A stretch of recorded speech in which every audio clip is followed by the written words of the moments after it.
El mensaje a Esmirna, Apocalipsis 2, 8-11. Y escribe al ángel de la iglesia en Esmirna, el primero y el postrero, el que estuvo muerto y vivió, dice esto: yo conozco tus obras, y tu tribulación, y tu pobreza, pero tú eres rico, y la blasfemia de los que se dicen ser judíos, y no lo son, sino sinagoga de Satanás. No temas en nada lo que vas a padecer. He aquí, el diablo echará a algunos de vosotros en la cárcel, para que seáis probados, y tendréis tribulación por 10 días. Sé fiel hasta la muerte, y yo te daré la corona de la vida. El que tiene oído, oiga lo que el Espíritu dice a las iglesias. El que venciere, no sufrirá daño de la segunda muerte. La iglesia de Esmirna nos ha sido dejada como un ejemplo de fidelidad al Señor en medio de la persecución y el sufrimiento, y de hecho, a diferencia de las demás cartas que el Señor envió a las otras iglesias de Asia, solo en el caso de Esmirna y Filadelfia no encontramos palabras de condenación para ellas. En el mensaje que recibió se ponen de relieve algunos contrastes. Presenta al Señor como aquel que es el primero y el último, el que estuvo muerto pero volvió a vivir. De los creyentes se dice que son pobres pero en realidad son ricos, de sus perseguidores se dice que son judíos pero en realidad no lo son, sino que son sinagoga de Satanás. A lo largo de nuestro estudio tendremos que meditar en cada uno de estos aspectos. La ciudad de Esmirna. Esmirna disputaba a Éfeso su posición como primera ciudad de Asia. Su importancia se debía en gran medida a la posición de su excelente puerto, que la convertía en un privilegiado centro comercial en la ruta directa que mantenía India y Persia con Roma. La gran variedad de monedas encontradas por los arqueólogos en la ciudad nos hace pensar que fue una ciudad rica y próspera. Otro detalle en el que Éfeso y Esmirna se parecían era en que ambas ciudades eran importantes centros del culto imperial en Asia. En el año 26 después de Cristo, durante el reinado de Tiberio César, se había erigido en Esmirna un templo en honor de este emperador, y una vez al año, todos los ciudadanos, a excepción de los judíos, tenían la obligación de reconocer públicamente que César era el Señor, algo a lo que los verdaderos cristianos se negaban, puesto que ellos solo confesaban que Jesús es el Señor. Como acabamos de decir, los judíos estaban exentos de la obligación de adorar al emperador, puesto que Roma toleraba que fueran monoteístas. Durante un tiempo el cristianismo fue considerado por las autoridades romanas como una parte del judaísmo, y por lo tanto, también fueron excluidos de la adoración imperial. Pero las autoridades judías de Jerusalén y los dirigentes de muchas sinagogas hicieron todo lo posible para que Roma hiciese una distinción entre el judaísmo y el cristianismo, de tal manera que finalmente lo consiguieron y los cristianos fueron obligados a rendir adoración al César, algo a lo que se negaban y por lo que tuvieron que sufrir una terrible persecución. Quizá algo de todo esto está en el fondo de la situación por la que estaba atravesando la iglesia en Esmirna cuando el Señor le escribió. En cuanto a la fundación de la iglesia en aquella ciudad, no sabemos nada, aunque lo más probable es suponer que tuvo lugar cuando Pablo estuvo predicando en Éfeso. En HCH 19:10, se nos dice que el apóstol prolongó su estancia en Éfeso por espacio de 2 años, de manera que todos los que habitaban en Asia, judíos y griegos, oyeron la palabra del Señor. Fue seguramente durante ese periodo cuando se fundaron varias de las iglesias de esta provincia como fruto de la labor de Pablo o de sus colaboradores. Más tarde Esmirna fue conocida en el cristianismo primitivo por la figura de Policarpo, un discípulo del apóstol Juan. Él fue obispo en la iglesia en Esmirna y fue entregado por algunos judíos a las autoridades romanas en el año 155 después de Cristo. La historia nos cuenta que fue fiel hasta la muerte, de tal manera que cuando fue llevado al circo para ser ejecutado, vino el procónsul romano y le dio a elegir entre maldecir el nombre de Cristo y ofrecer sacrificio a César, a lo que él contestó: 86 años hace que le sirvo y él no me ha hecho nunca ningún mal, al contrario, me ha colmado de bienes. ¿Cómo puedo odiar a aquel a quien siempre he servido, a mi Maestro, mi Salvador, de quien espero mi felicidad, el que castiga a los malos y es el vengador de los justos? Cristo alaba a la iglesia. Apocalipsis 2:9, yo conozco tus obras, y tu tribulación, y tu pobreza, pero tú eres rico, y la blasfemia de los que se dicen ser judíos, y no lo son, sino sinagoga de Satanás. Como ya hemos dicho, en esta carta no se dice que esta iglesia tuviera alguna cosa de la que arrepentirse, sino que de hecho se le alaba por varias cosas. El versículo comienza haciéndonos notar que Jesús conoce bien, no solo a los suyos, sino también la maldad de sus enemigos. Veamos cuáles son estas cosas que el Señor conocía de ellos. La iglesia en Esmirna había sufrido la tribu. Una promesa del Señor. Apocalipsis 2:10, no temas en nada lo que vas a padecer. Sé fiel hasta la muerte, y yo te daré la corona de la vida. En estas palabras de consuelo de Cristo para su iglesia en Esmirna hay varios puntos. El Señor anuncia de antemano a la iglesia lo que iba a padecer, pero le anima diciéndole, no temas. Ahora bien, ¿cómo es posible vencer el temor al sufrimiento? Hay varias cosas que nos pueden ayudar. Dios fija de antemano el límite de las pruebas. Tendréis tribulación por 10 días. Con esto vemos que el Señor siempre está en el control de todo lo que nos pueda ocurrir. Satanás no puede hacer lo que quiera con los creyentes. Por ejemplo, tuvo que pedir permiso al Señor para poder tentar a Pedro. Dijo también el Señor, Simón, Simón, he aquí Satanás os ha pedido para zarandearos como a trigo. LC 22:31. Lo mismo ocurrió en el caso de Job, y Jehová dijo a Satanás, he aquí, él está en tu mano, mas guarda su vida. Job 2:6, y volvemos a ver lo mismo en las palabras de Dios a Abraham. Entonces Jehová dijo a Abraham, ten por cierto que tu descendencia morará en tierra ajena, y será esclava allí, y será oprimida 400 años. Mas también a la nación a la cual servirán, juzgaré yo, y después de esto saldrán con gran riqueza importantes en los que debemos meditar. Amor, vencer el temor. El sufrimiento es el camino a la gloria. El apóstol Pablo lo explicó claramente en su carta a los romanos, pues tengo por cierto que las aflicciones del tiempo presente no son comparables con la gloria venidera que en nosotros ha de manifestarse. Romanos 8:18. Sé fiel hasta la muerte. La ciudad de Esmirna se había distinguido por su fidelidad al emperador romano, y del mismo modo la iglesia que se reunía en aquel lugar debía ser fiel a su Señor, y esto a pesar de los intensos sufrimientos y pérdidas que esto les pudiera traer. Ahora bien, ¿en qué consiste ser fiel hasta la muerte?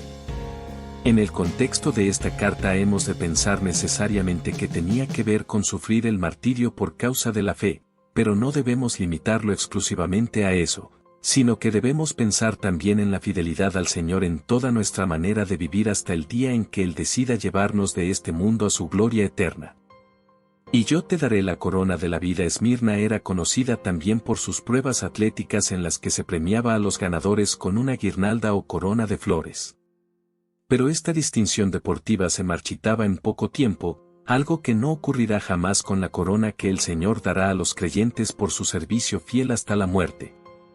El premio que el Señor les daría sería la vida, que aunque en primer lugar se refiere a la vida eterna, también implica un premio o recompensa especial en la vida eterna. Aunque al considerar todo esto nunca debemos olvidar que para que el Señor nos pudiera dar esta corona de la vida, Él tuvo que llevar una corona de espinas y morir por nosotros en la cruz.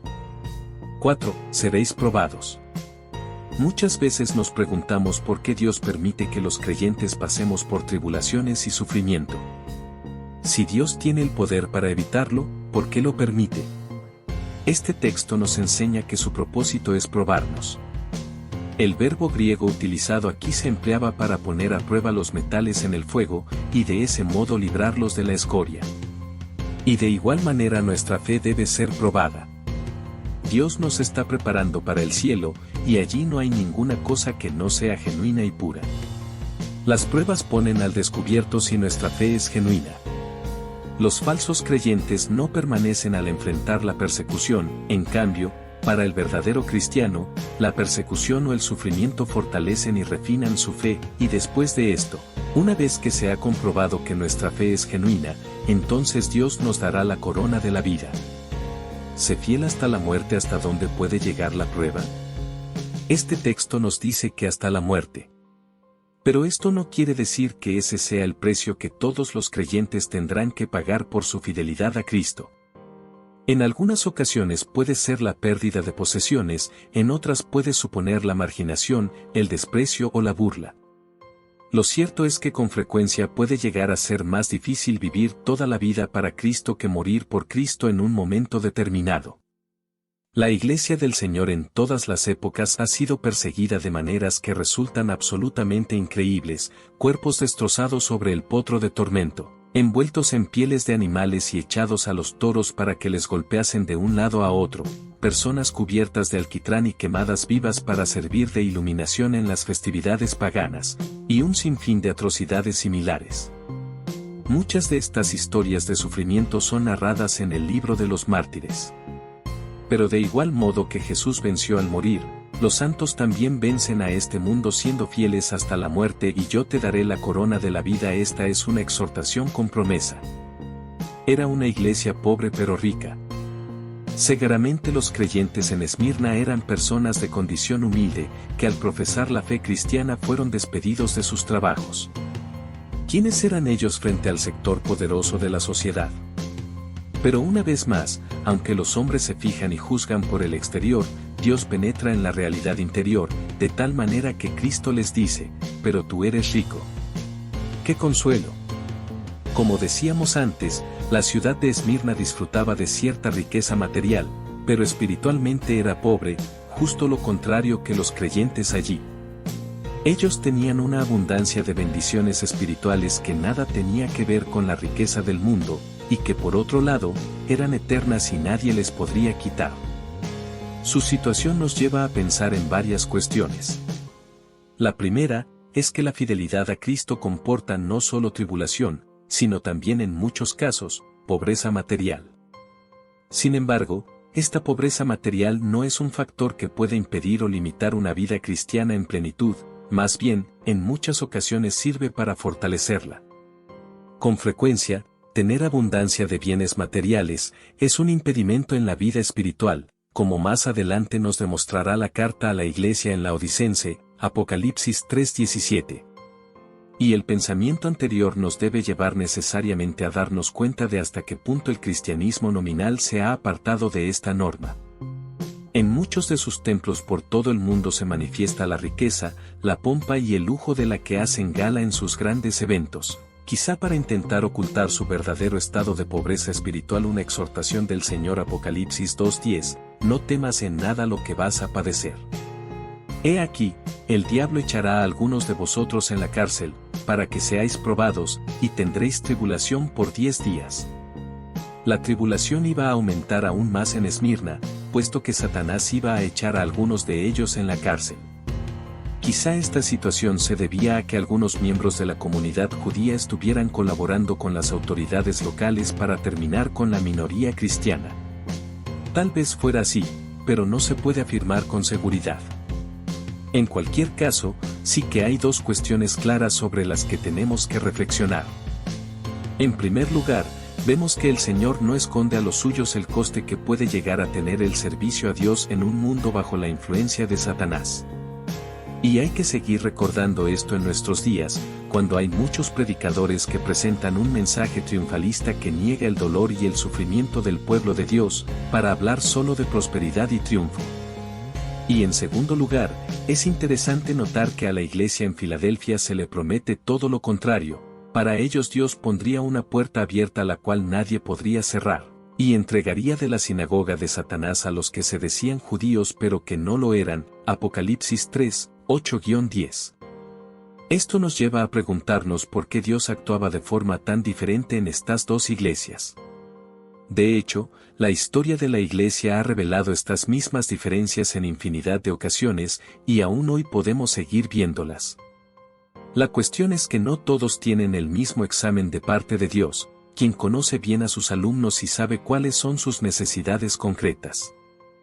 Santiago 1:12, bienaventurado el varón que soporta la tentación, porque cuando haya resistido la prueba, recibirá la corona de vida, que Dios ha prometido a los que le aman. Es interesante notar que la palabra tentación utilizada en este versículo por Santiago es la misma que la palabra probados empleada aquí en Apocalipsis.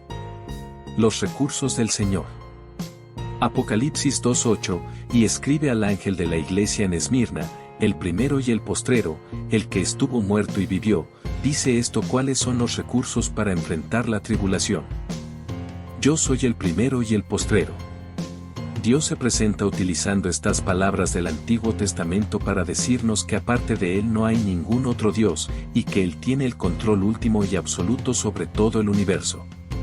Es bueno saber esto al entrar en un periodo de prueba, ya que saber que estamos en sus manos es una fuente infinita de consuelo que aliviará el dolor de nuestras heridas. Yo soy el que estuve muerto y vivió. Y a continuación el Señor les dice que Él ya había pasado por esa misma experiencia que ellos iban a atravesar. Por un lado se identifica con su iglesia sufriente, pero por otro, le muestra su propia victoria sobre la muerte. El énfasis aquí está en el triunfo de su resurrección, que al fin y al cabo, es compartido también por todos aquellos que creen en Él. Una promesa para el que venciere. Apocalipsis 2:11, el que tiene oído, oiga lo que el Espíritu dice a las iglesias. El que venciere, no sufrirá daño de la segunda muerte. Esta promesa viene precedida nuevamente por una exhortación a prestar atención al mensaje de manera personal. El que tiene oído, oiga. Y en cuanto a la promesa, dice lo siguiente: el que venciere, no sufrirá daño de la segunda muerte. Ya explicamos en el comentario al mensaje a la iglesia en Efeso, que los vencedores son aquellos que han creído en Cristo. A ellos se les dice ahora que no sufrirán daño en la segunda muerte. ¿Qué significa la expresión la segunda muerte? Debemos notar que la Biblia habla de dos muertes. La primera es la muerte física que tendrá lugar en la tierra, la segunda es la muerte eterna, la separación eterna de Dios en un lugar de tormento y sufrimiento conocido como el infierno, Mt 10:28, o el lago de fuego y azufre que arde eternamente, Ap 20, 14-15, Ap 21:8. No se trata de la aniquilación de la personalidad, sino de una separación de Dios, la fuente de toda vida, en un estado de conciencia en el que se sufrirá una eterna condenación, 2 Ts 1, 6-9. Es muy triste pensar que va a haber muchas personas en el infierno, sufriendo eternamente por sus pecados, pero Dios no puede hacer otra cosa. Sería tremendamente injusto que Dios obligara a personas que durante toda su vida han dicho que no quieren saber nada de Dios, a que pasen la eternidad entera adorando a un Dios a quien no aman ni reconocen. Finalmente tendrán lo que han deseado, teniendo que vivir durante toda la eternidad separados de la gracia, la misericordia y el amor de Dios. Y por supuesto, la muerte segunda es muchísimo peor que la primera. Eventos de los últimos días. Y Señales del Fin es un canal que te comparte la Santa Biblia, palabra de nuestro Dios y del Señor Jesucristo, y te informa de las noticias del fin y del cumplimiento de las profecías y los aconteceres de los últimos días. Gracias. Te deseo que mis videos te sean de bendición y puedas escuchar siempre la palabra de Dios. Reciban un fuerte abrazo de partes, de Eventos de los Últimos Días. Y las Señales del Fin. No olvides suscribirte al canal y activar las notificaciones para que no te pierdas los próximos videos. Gracias y bendiciones.